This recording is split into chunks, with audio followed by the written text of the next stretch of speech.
ambaye hatapita. Mais il y a l'unique qui est éternel. Lakini kuna kimoja, Il y a une unique chose ambacho hakitatoka. qui ne passera jamais. Amen. Amen. Tukisoma ndani ya kitabu cha Waebrania, dusomye mu gitabo cy'Abaheburayo sura ya 13 ni ibice 13 shairi 8. umurongo wa 8 Ni shairi ambayo tunazoea. umurongo tumenyereye. Waebrania 13 Abaheburayo ibice 13 shairi 8. umurongo wa 8. Jésus-Christ est le même hier, aujourd'hui et éternellement.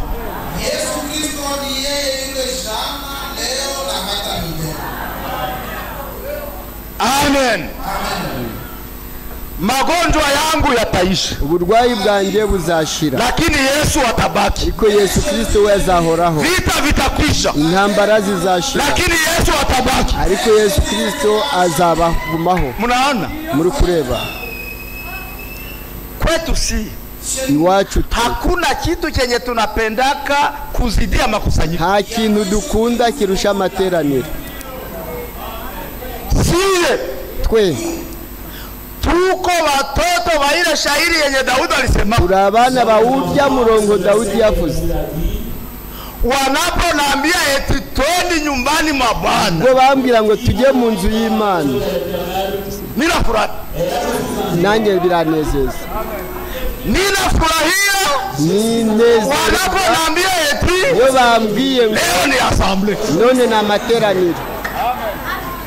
Mahali pengine Daudi eti Handi Daudi aravuga ati siku moja umunsi umwe mbele za Bwana imbere z'Uwiteka wangu kuri bye inanipitia miaka 1000 mahali pengine, imyaka 1000 ahandi hantu.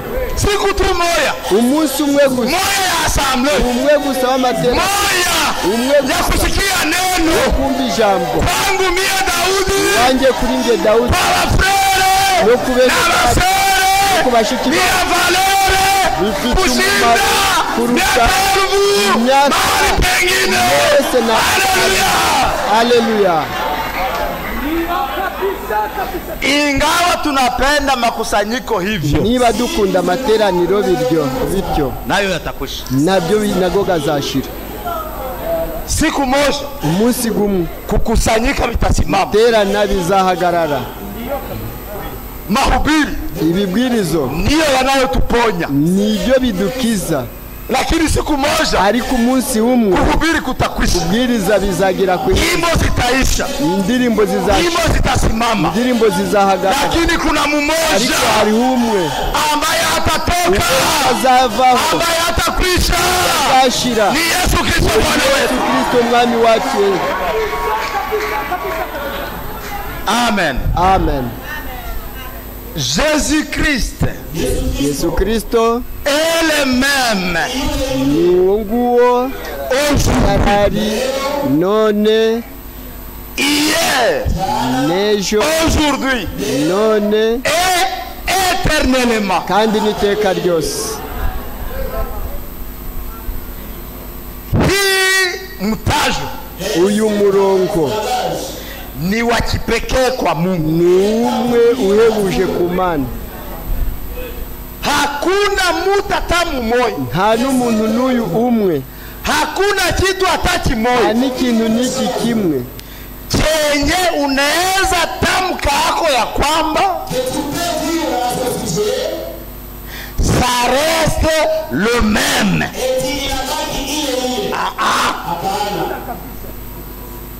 Les frères ne sont pas les mêmes. Accent.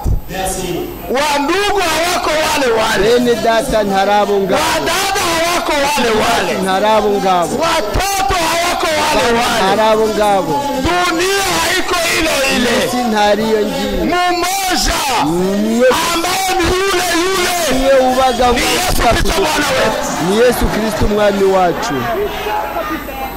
Wewe We unaweza kuwa yule uwo waba uwo nguwo frere, mwene data. ulikuwa je mwaka jana? wari umeze ute umwaka watambutse? Kusudi ushidanganye ya kwamba unaweza kuwa yule yule, kugira ngo wibeshe ngo wabasha kuba uwo nguwo ntuhinduke.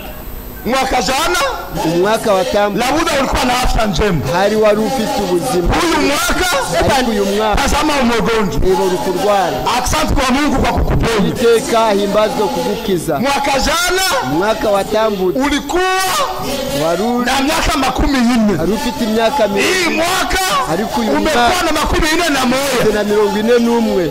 Maana yake ukuvuga siku ngo kwa siku mwanadamu anabadilika, umwana w'umuntu arugenda, lakini Mungu wetu ariko Imana habadilisha na siku, ihinduka, habadilisha na majira.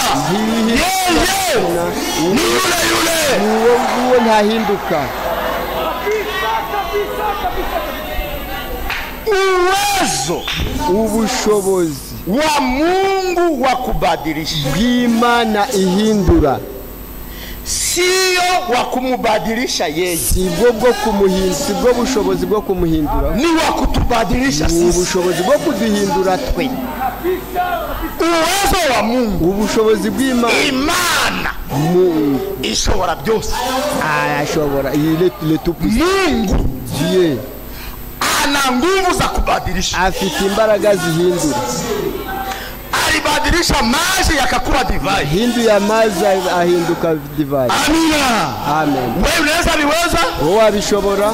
Hapana. oya, lakini hana nguvu za kubadilisha neno la bushobozi afite byo guhindura ijambo rye.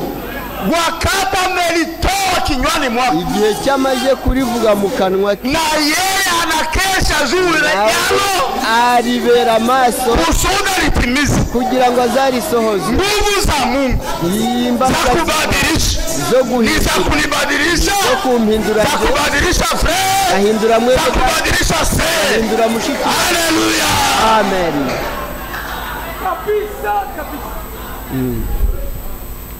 Mungu hataondoka. Imana ntizava. Pourquoi? kubera iki? Kila kitu ambacho kitagonga mwisho, buri kintu cyose kizagera ku iherezo, ni kile ambacho kiliwahi kuwa na mwanzo. ya kintu cyagize itangiriro. mwene data, ubijijue ko na wewe nawe ubyimenye kuko nguko kuma dokima zako no kubibu byebe banaandika kako date de naissance, itariki ryo kuvuka. siku moja umunsi kwingine dokima batandika kako date de la mort, zandika ngo uyu ni umunsi sababu ulizaliwa ko wavutse, na siku moja umunsi umwe ntawuzapfa.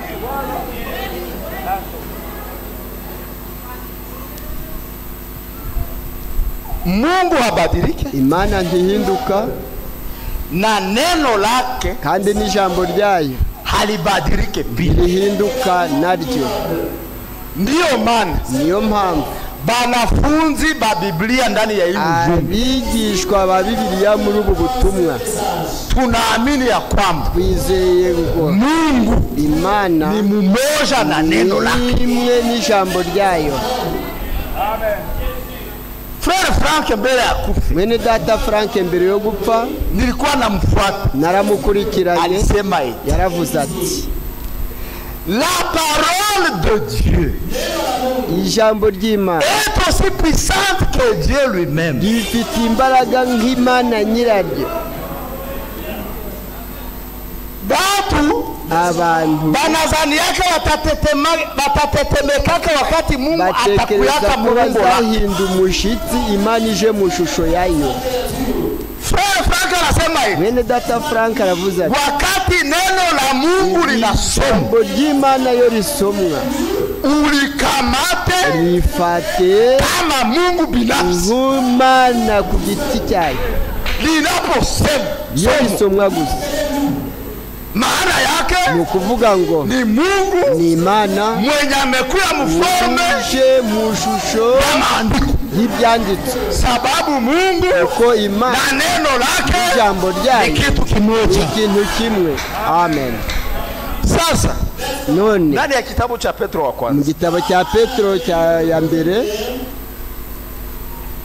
Petro wa kwanza, Petero ya mbere sura ya kwanza, igice kimwe.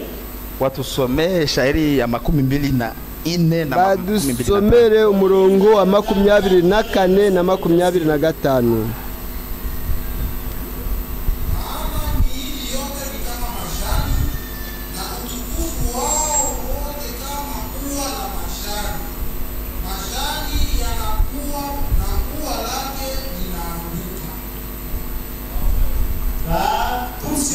Et comme l'herbe, elle trouve sa gloire comme la fleur de l'herbe. L'herbe sèche et la fleur tombe. 25. La parole du Seigneur demeure éternellement. Et cette parole est celle qui vous a été annoncée par l'évangile. Amen. Ariko ijambo ry'Imana ribaho iteka ryose, kandi iri jambo ni ijambo ryiza Anzia tena ku 24 ushuke. Hera kuri 24 uri kumanuka. Kabisa.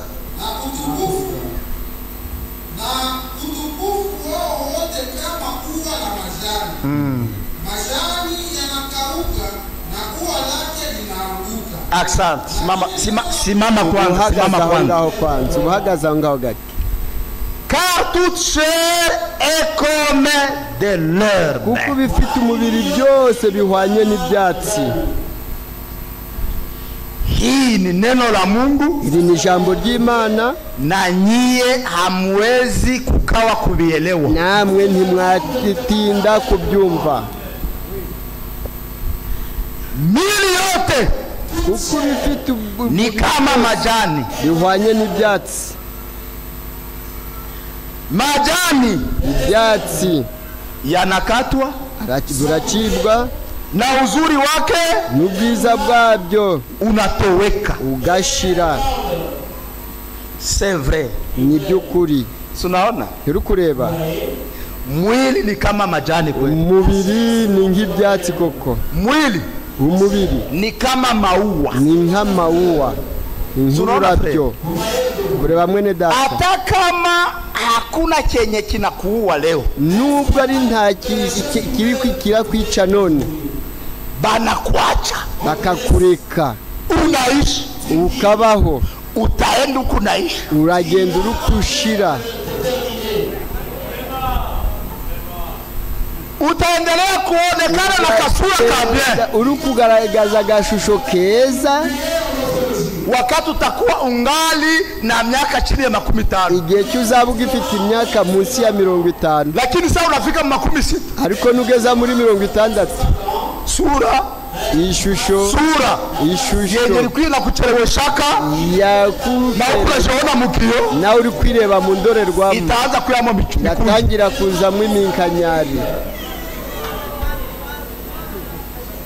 Utashangala, uzumirwa. Si sawa majani, si nk'ibyatsi yani sari ko napanda y'ibyatsi biri gukura, linakuwaka linaficha mareality, lirakura ariko riri guhisha ukuri kuriho, linapanda likazamuka, linaficha masura, riri guhisha amashusho vyenye vitalikuwa hako, ibizabibaho nyuma, vyote vinajificha muwari, byose babyibinihishe muri ibyo byatsi. Sasa linapanda yule, iyo bizamuka bikura, linaleta na kinjano, bikazana icyatsi, linapanda yule, bikazamuka, linaleta na rouge, bikazana n'umutuku, linapanda yule, bikazamuka, linaleta na noir, bikazana n'urukara. Nawe sura zako, ishusho zawe, sura zako, amashusho yawe tangia kuzaliwa, kuva kuvuka kwa, zitaenda ziko na badilika, zagenda ziri guhinduka. Kusenka ku myaka 5 uko na sura, ugahigira kudiza ingiri mekuye, ukagira indishu 40 ingiri mekuye, ukagira 60 ukagira ishusho 70 meno inaenda, amenyo gatangira kuvamo. Amen. Kinywa inabakia, akanwa kagasigara kahombanye. Sasa unaanza sema, watangira kukosa mwenye kula polisi, ukamera nguru guhuha. Ulianza unafanana na mtu, watangiye usa n'umuntu, unamaliza unafanana na gorili, uherutse usa na nini? Kubera nini yote ni sawa maua. Maua. Bwana wabariki sana Uwiteka abahire cyane katika jina la Yesu mu Kristo. izina rya Yesu Kristo. Tunaona Turi kureba kila mtu buri wese kuyeye Mungu alitiaka ako kitu cha kumuonesha kama ni mtu. kuri we Imana yashyizeho ikintu kigaragaza ko ari umuntu, Sababu kuko ukuwe mwekunda, waba insobe, ukuwe mweusi, waba urukara, ukuwe na mwanya, wagira ukuwe na meno, wagira ukuwe na amenyo, meno, utagira siye wote twese tunavala miili ya kunyenyekezwa. bambaye imibiri yo gucishwa bugufi. Hapana d'humilité, Ntabwo ari ugucigwa d'humiliation. ahubwo wo gucishwa Nous bugufi. sommes des fils d'office humiliés. Turabo wo kwicisha bugufi, Hapana kujinyenyekeza, ntari ukwicisha bugufi tunanyenyekeza. ahubwo ni ugucishwa bugufi. Kureba Utaoneka mtu ni munene, uzabona umuntu ari munini anazarau bembamba, agasuzugura abato Lakini bato, naye ariko nawe anasaidiwaka na mai. nawe afashwa n'amazi. Kama hanawe Atakarabye haezi likala mu bantu, ntabwo yakwicara mu bantu jua atabanuki. kuko yabaye umuntu Ni munene, ni munini ni munene, munini lakini wakuruka. ariko nuko Biko na maana gani? bimaze iki? Ni mwili ya kunyenyekezwa. Umubiri wo gucishwa bugufi. Utaona mtu Uzabona umuntu ni mwakunda, n'inzobe lakini ariko ananukaka mukinyo. anuka mu kanwa, Sasa iko na watu yaba ari kumwe n'abantu wote alikufanya hivi. bose ni uguhisha amaso. Unaona mtu Uri kureba iko na meno ya mweupe, afite amenyo lakini ariko meno yake amenyo haienee yote. ntabwo guzuye yo. Sana cheka, Yasetse anaficha ni kinywa. ugupfuka kanwa. Kila mtu Buri wese iko ako na alama hariho ikimenyetso ya kumuonesha ya kwamba kigaragaza ko ni mtu. we ari umuntu. Amen. Mumoya Umwe gusa ndio mwenye hana kosa. udafite intego, Mumoya umwe ndio gusa mwenye naenea. wo wuzuye, Mumoya gusa ndio kuinuliwa. wo gushika Ni Mungu hejuru wetu. mu Mana yacu. Amen. Tuche Imibiri yose tunaona kureba hata vile vyote venye tunasema, n'ibyo byose byo tuvuze, utuambie aseme mi hariko kumi, ubu ngo ngibyo ntobindiho, haueneye tu. ntabwo wuzuye tu. Njoo maana uko unapigana vita ya concurrence. Niyo mpamvu uri kurwana ishaka ryo kurushanwa.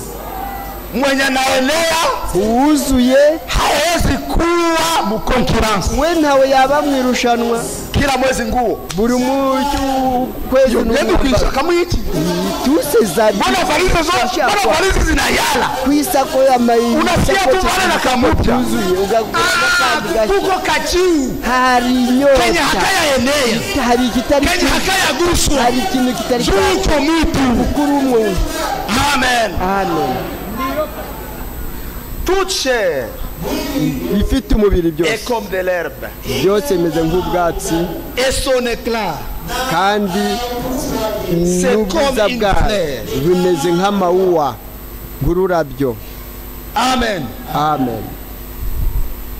Rudilia ile shairi ndugu Subira kuri uwo murongo mwene ya data 25. 25.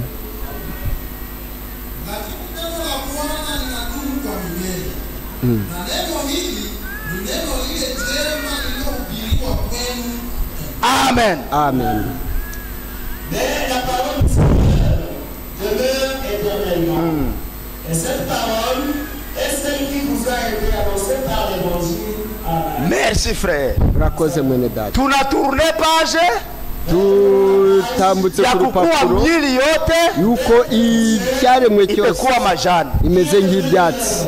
Petro eti Petero ati mais ariko ingawa mwili yote ni majani, naho ibyaremwe byose ari umubiri, ingawa muda wowote unaweza kuanguka nuko na mwili wako unahosi, n'umubiri ukabura, ingawa mambo ni vile, niba ariko bintu bimeze, amen, neno la Mungu ariko ijambo ry'Imana linakaa milele ryo rizabaho iteka ryose, na neno hilo kandi iryo jambo msilitafutie mbali. mukazarishakire kure. Neno hilo Iryo jambo mjue kitu kimoja. mumenye ikintu kimwe. Petro eti Petero ati na neno hilo kandi iryo jambo Frere Kitsa mwene data Kitsa 25 25 ariko ijambo aha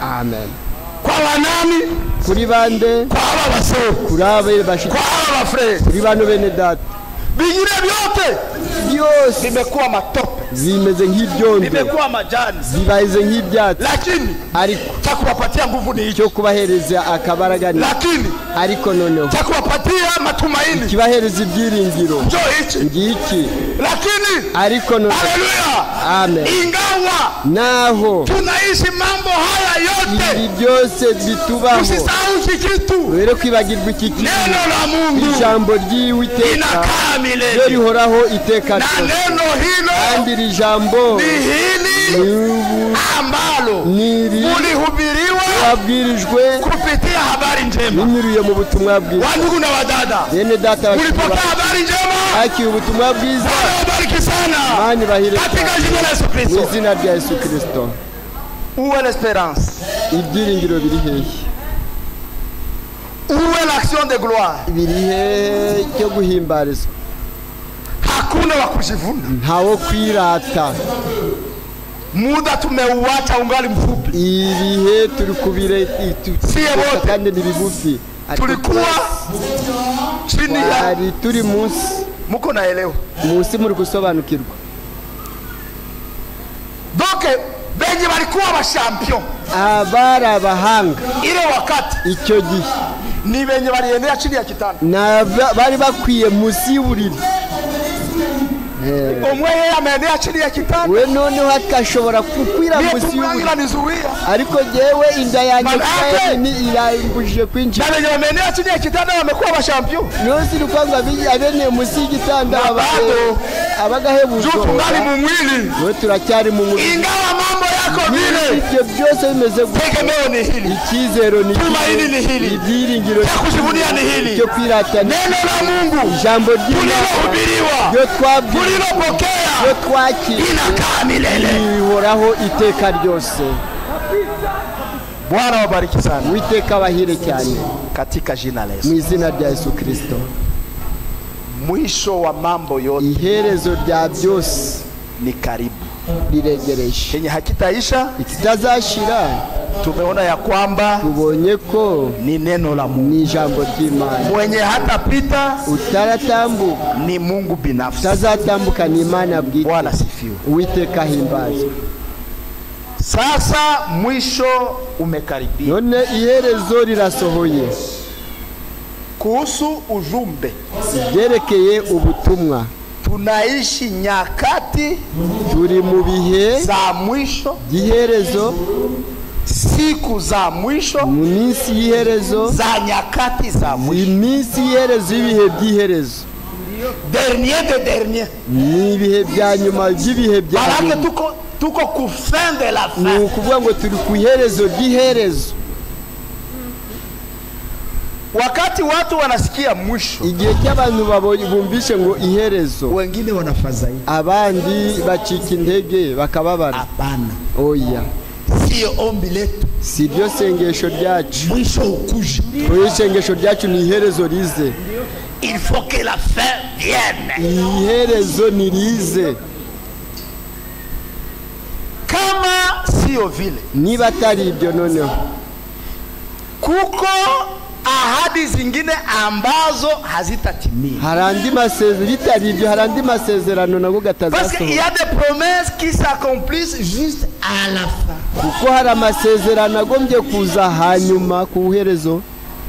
Mwenye anaweza kuja kutuhubiri hapa kama wafu Waza kutubwiriza ngo abapfuye bazutse, tayari tutamuita mhubiri wa uongo, nguwe turahita tumwita umuhanuzi w'ibinyoma, umubwiriza w'ibinyoma. sababu wakati Frère Frank alikuwa Igihe ngani cyo Frère Frank yari ahari, alisema eti yaravuze ati, tant que je suis vivant, igihe cyo nkiri muri uyu mubiri, tant que vous me voyez, igihe cy'ukimukindeba, l'enlèvement n'a pas encore eu. zamurwa ntikwari kwabaho. maana yake ni ukuvuga ngo kama wafu wamefufuka, niba bapfu barazutse noneho tunabakia hivi tukagomeza gutya kwa hii mwili, muri iyi mibiri, maana yake ni ukuvuga ngo pale na habiyeneana, ntabwo biri kugendana, ntibiri kugendana. Wafu kuko abapfu waliofia katika Kristo, abapfuye muri Kristo wanafufuka, bazazuka, na sisi natwe tulio hai zaba tukiriho natwe tugahinduka. Inaomba mwisho ukuje, bisabye ngo iherezo rize kusudi kugira ngo waliokufa wafufuke, abapfuye bazuke. Inaomba mwisho ukuje, bisabye ngo iherezo rize kugira ngo yili yetu ibadilishwe, imibiri yacu nayo ihindurwe. Inaomba mwisho ukuje, bisabye ngo iherezo rize kugira ngo tunyakuliwe, natwe tuzamuke. Amen. Sasa none munasikia kama muri kumva ko mwisho unafungamana na ahadi zigatiyemo n'amasezerano nzuri na kubwa za kanisa, amasezerano meza kandi manini y'isezerano. Niyo mpamvu mwisho hawezi kutufadhaisha, iherezo ntiryatubabaza. ukisikia habari za mwisho, kumvisha amakuru y'iherezo hali ya kufadhaika, aho kubabara noneho kwetu sisi ni furaha, ahubwo iwacu ni ukunezererwa. Amen. Amen.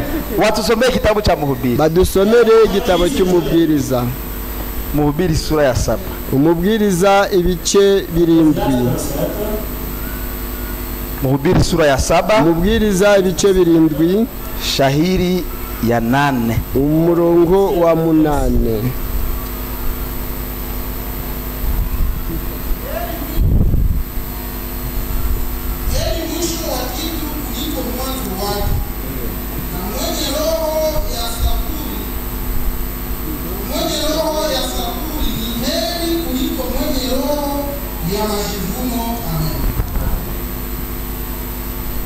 Soma ndugu. Ngaho soma mwene data kwa Kifaransa. Soma mu Gifaransa. Mieux vaut la fin d'une chose que son commencement. Mieux vaut un esprit patient qu'un esprit hautain. Amen. Amen. Hii shairi inaeleweka. Uyu murongo uri kumvikana. Kinyarwanda. Iherezo ry'ikintu riruta itangiriro yacyo. Uw'umutima wihangana aruta uw'umutima w'umwibone. Amen. Amen.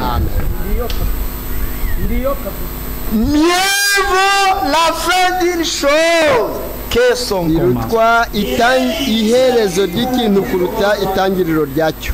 C'est vrai. Mwisho iherezo ni mzuri kuliko mwanzo. Iherezo ni byiza kurusha itangiriro. Mwanzo itangiro ni mzuri ndiyo, ni mwiza, ni byiza, sababu mwisho hawezi kuja ko iherezo ntiryabaho na mwanzo haukutangulia, itangiriro ritabayeho. Lakini mwisho ariko iherezo ni mzuri, byiza, mwisho ni mzuri, iherezo ni byiza kuliko mwanzo, kuruta itangiriro. Amen.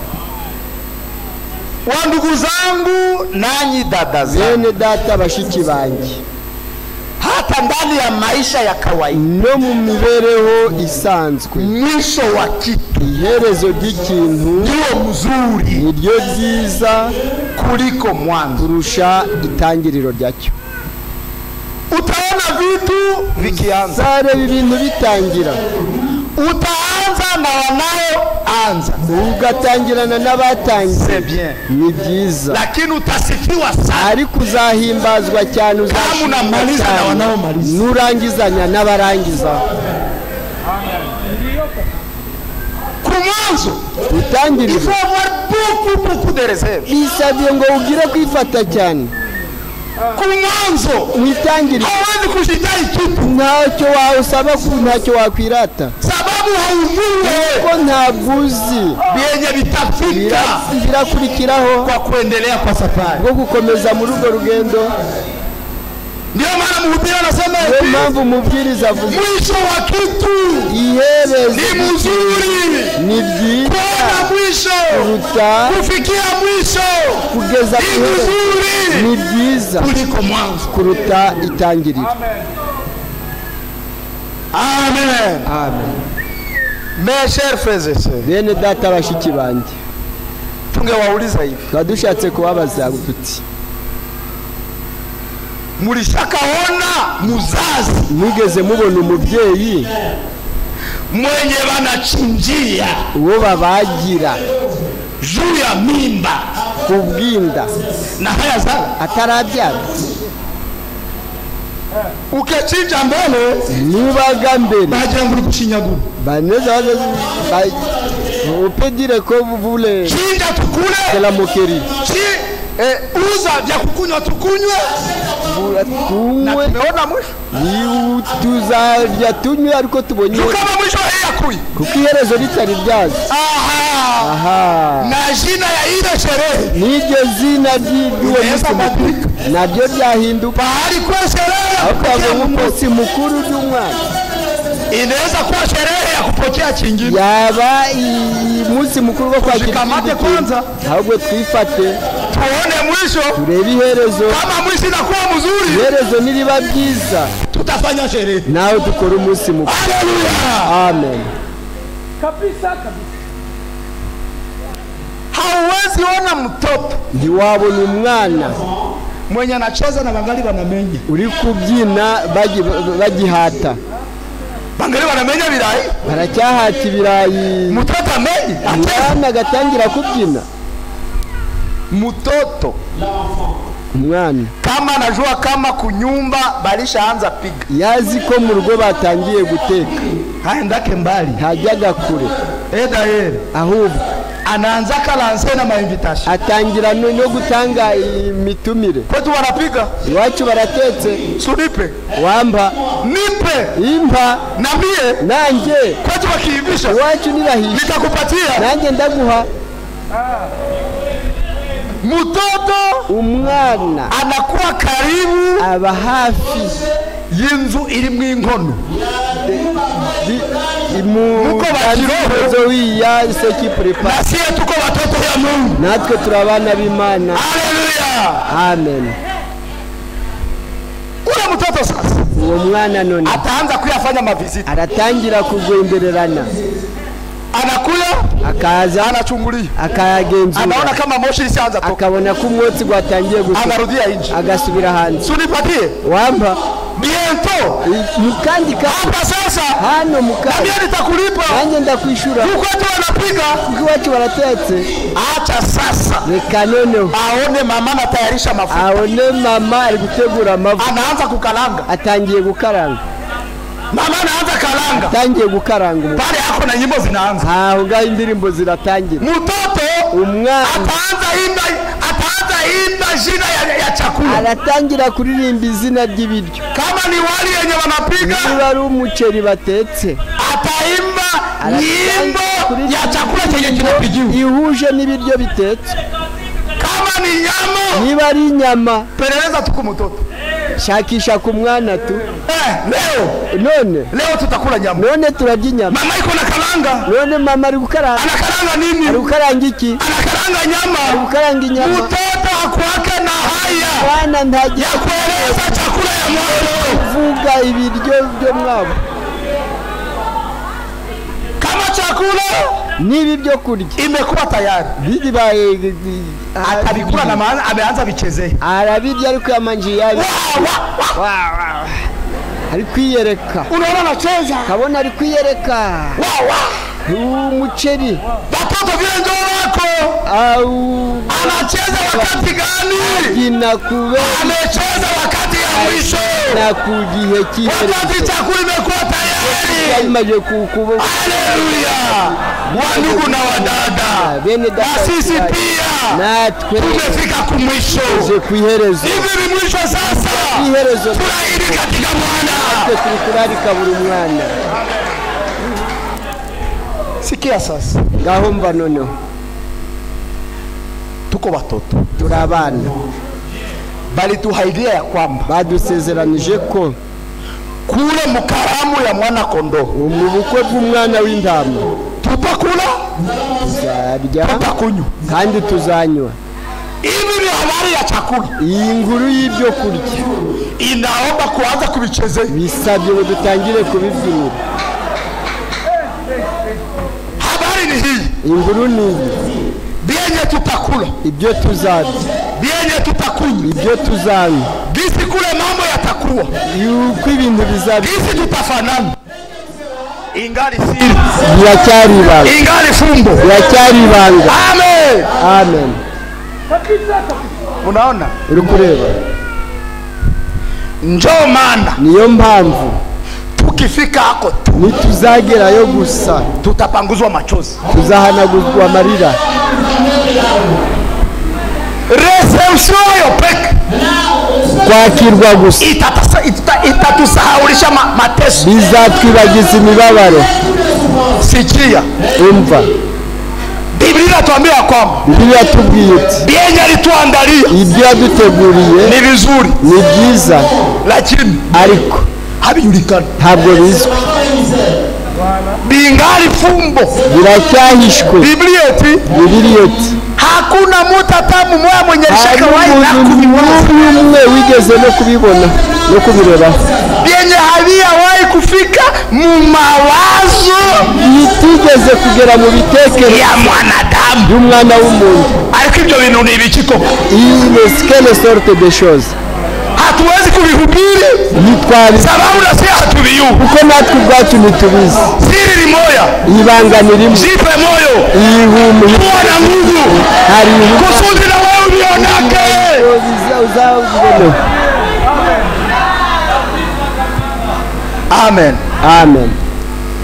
Si mnaona Si muri kureba, bya huku ibyino byote binajulikana, byose birazwi,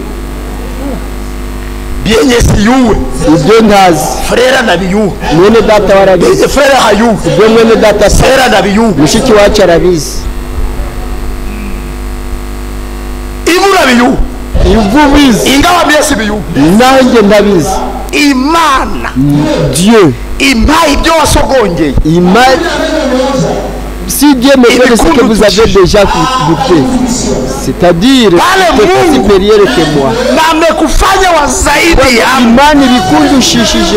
ndio maana Mungu anasema Niyo mpamvu imani ikuwe ba president, yaba ari perezida, ikuwe ba general, yaba ari abajenerali, ikuwe ba commerçant, yaba ari abacuruzi, ikuwe ba mayibobo, yaba ari ikuwe benye habana pesa, abayibo, baba batagira nyie amafaranga, wote, twese hakuna mwenye shaka muonje, nta n'umwe wigeze hakuna mwenye na biyuwe, nta n'umwe ubizi, nyie wote.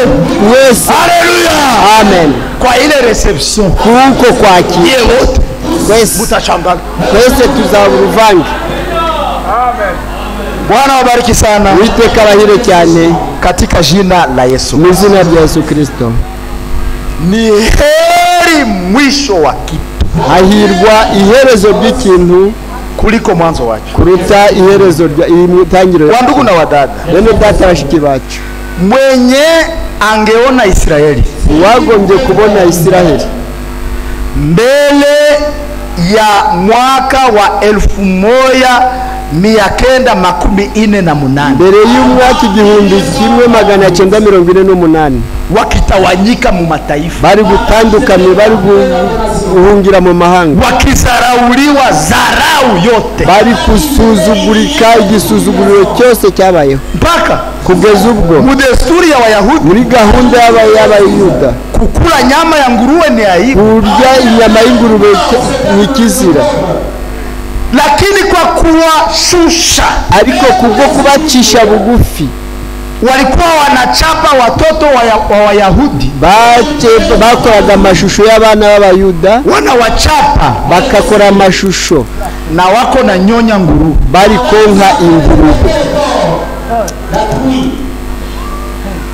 kuwazarau kubwo kubacisha bugufi no mpaka kugeza ubwo balikuwa wanawapakiza mu makamyo babashiraga mu bimodoka binini zenye zikwamo gazi, ziri harimo imyuka mibi, banawapeleka kwenye batabazika, bakabajyana ahantu ho barabahamba, na balishayishiriria mu magari, bamaje gushirira muri icyo kimodoka. badada bashiki ba walikuwa wanabaongora nywele babazikururaga imiti banazitengenezamo makuse ya biti kayigiramo ibyo kwicaraho n'intebe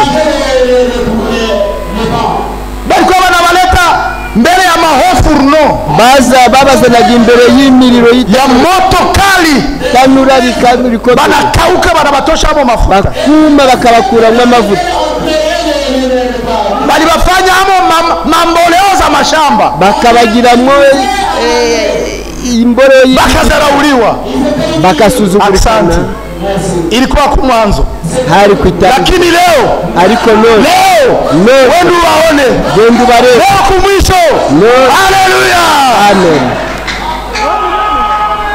leo none bameketemekesha ulimwengu batitijisi andiko limetimia ibyanditswe birasohoye ya kwamba Mungu imani Yerusalemu ataifanya jiwe la kulemea mataifa yote arigira ibuye kuremerea amahanga yose leo none banaenda wanaambia mataifa bagenda babwira amahanga mubaache mubareke musibachokoze mwere mukibachokoza mnashikokotea moto mnashikokotea mauti murikurira urupfu uliza habari baza makuru baliuwa bachache mwabo bishe bakeya muri bo wakati walizilipia igihe cyo baliuwa maelfu na maelfu bishe ibihumbi n'ibihumbi bakafukuza adui birukana umwanzi sababu gani beriki andiko limetimia nditswe bigusohora amen heri mwisho wa kitu hahirwa iherezo ry'ikintu kuliko mwanzo kuruta iherezo ryacyo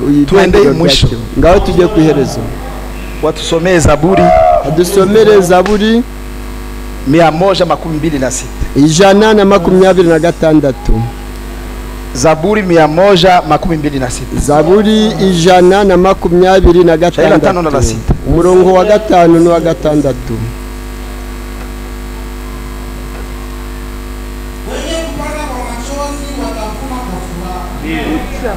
hata akikwenda zake akitoa machozi akichukua mbegu za kupanda atakusha tena kwa kelele za furaha akileta miganda yake.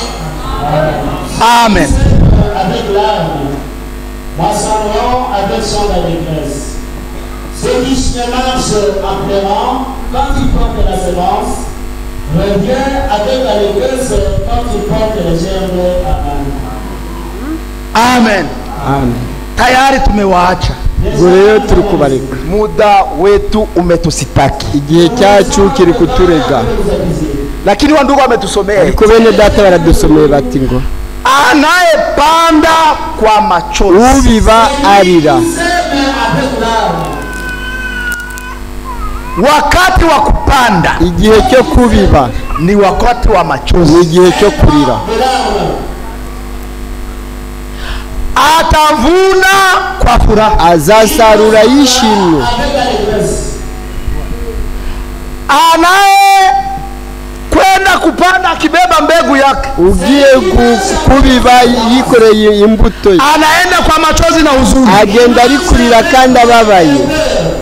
Wakati wa mavuno, igihe cyo gusarura, wakati atakuwa anabeba mavuno, igihe cyazeza, Biblia inasema yikoreye imbuto, hatarudi kwa furaha tu, ntazataha anezerewe gusa, atarudi akiimba, azataha aririmba nyimbo za furaha, indirimbo z'ibyishimo.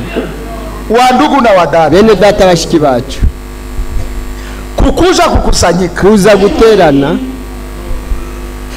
munatumia muda wenu, mugakoresha ibihe byanyu. Asante. Imani bongera wakati wa kupanda, ni igihe cyo kubiba.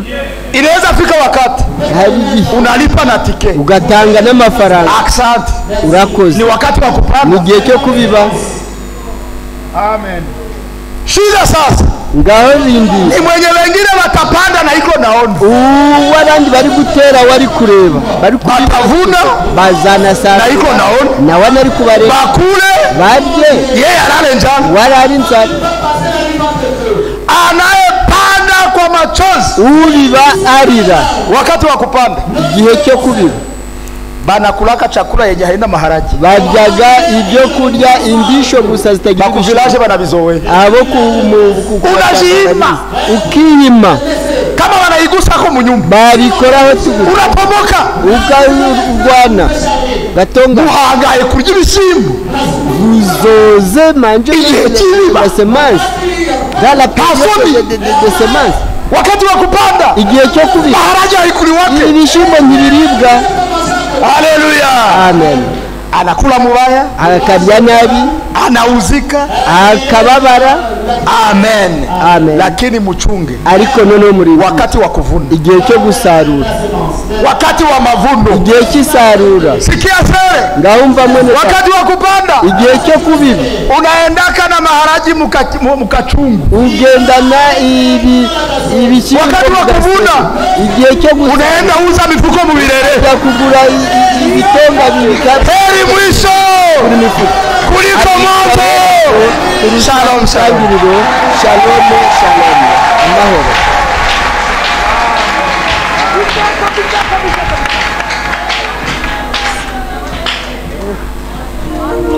Haleluya.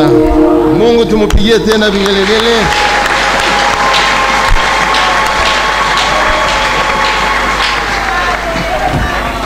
Mwisho wa maneno yote ni karibu. Iherezo rya byose riri bugufi.